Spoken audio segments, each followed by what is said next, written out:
হেজামা মানুষের শরীর থেকে কাপ দিয়ে রক্ত বের করে, যেটা আমাদের দেশে একসময় বেদের মেয়েরা করে দিত সিংগায় দেওয়ার কাজ। এটা সিংগায় দেওয়ার কাজ বেদের মেয়েরা করার কারণে এটার কোয়ালিটিতে একদম গেছে। তারা সেখানে কোনো সুন্নতি তরিকা ফলো করে না। কিন্তু আসলে হেজামা একটা সুন্দর আমল, চিকিৎসার জন্য, হেলথের জন্য খুবই ভালো। রাসূলুল্লাহ সাল্লাল্লাহু আলাইহি ওয়াসাল্লাম নিয়মিত হেজামা করাতেন। এবং উনি যখন মেরাজে গিয়েছেন, ফেরেশতারা ওনাকে বলেছেন, ইয়া রাসূলুল্লাহ, আপনার উম্মতকে বেশি করে হেজামা করতে বলবেন। হেজামা অনেক রোগের উপকার করে, শরীরের দূষিত রক্তগুলোকে বের করে দেয়।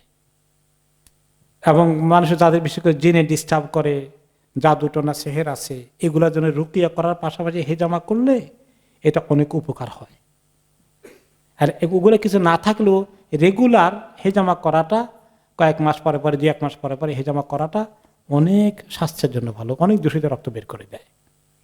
মেডিকেল সায়েন্সের যারা লেখাপড়া করেছেন তাদের কাছে হয়তো এটা how much will make sense, Allah knows. কিন্তু রাসূলুল্লাহ সাল্লাল্লাহু আলাইহি ওয়াসাল্লাম ওনার নিজের আমল থেকে আমাদের কাছে ঈমান মজবুত যে এটা অনেক ভালো আমল করে। তিনি নিজে হেজামা করেছেন, তিনি হেজামা করাতেন নিয়মিত, মানে করাতেন ওনাকে দিয়ে।